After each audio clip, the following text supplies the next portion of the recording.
Have you ever wondered why a single 25-meter cable can cost like $405? Yeah, I mean, if you're just wiring up a home theater in your basement, you'd probably think it's a typo. Right, exactly. But for AV professionals, it's actually a complete lifesaver. So today, our mission for this deep dive is to look at the product page for it's the DVIGear DVI-2325-AOC-M HyperLight cable.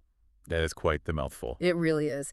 But we need to look past that sticker shock and uncover the cutting-edge active optical cable technology that, actually justifies that massive price tag. We definitely do, because we have to figure out what exactly is inside this thing to make it cost so much. Okay, let's unpack this. If we crack open this tiny cable, we're looking at a hybrid design pushing data at 4.95 gigabits per second. Which is incredibly fast. Right. And it's fully HDCP 1.4 compliant, so it easily handles the anti-piracy handshakes you need for streaming high-def video without a hiccup. Yeah, nobody wants their screen going black because of a handshake error. Exactly. But the real magic is inside.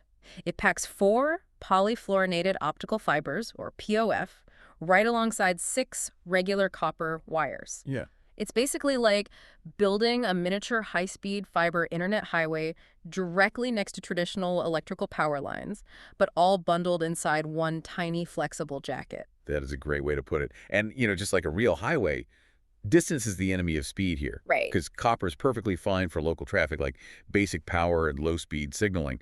But if you try to push high-bandwidth digital video over long distances using just copper, Yeah. the signal just degrades rapidly. And it falls apart. Right. And the fiber optics solve this. They allow the high-speed video data to travel massive distances flawlessly.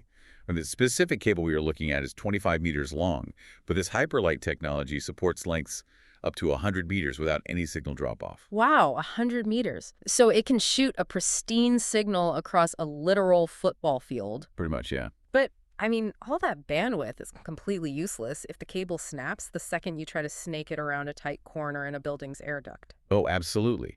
And that brings us to the physical engineering, which is where those POFs, the polyfluorinated optical fibers, really prove their worth. Because they're plastic, right, not glass. Exactly. Because they are made from specialized polymers, essentially highly durable plastics rather than traditional brittle glass, the cable is incredibly rugged. It's plenum rated, specifically UL-CMPOF. Which means it meets strict fire safety codes for commercial airspaces, right? Spot on. And because of that plastic fiber, it has a ridiculously small minimum bend radius of just 2 millimeters. Now, hang on, I've got to challenge you on this. Oh, right.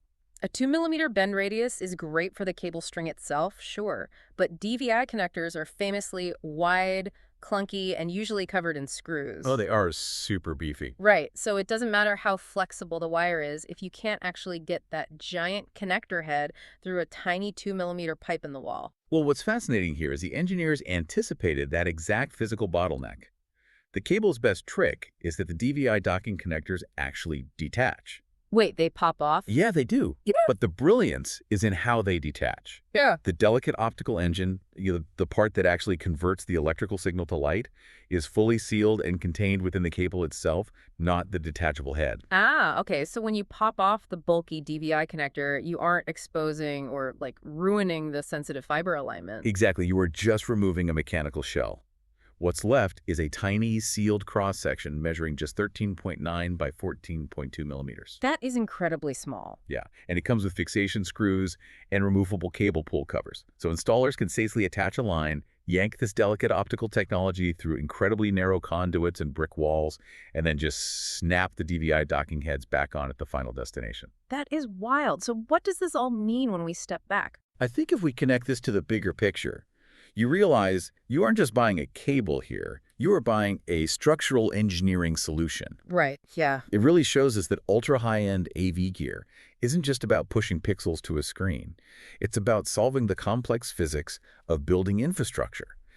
Routing fragile data through literal brick-and-mortar environments without breaking the equipment. It makes perfect sense now. Which brings us to a final thought for you. Yeah. The next time you're sitting in a stadium or a massive corporate boardroom, and you marvel at a flawless, massive digital display, think about the highly engineered, invisible physical pathways. Think about those detachable optical cables silently doing all the heavy lifting behind the drywall so you can just enjoy the show.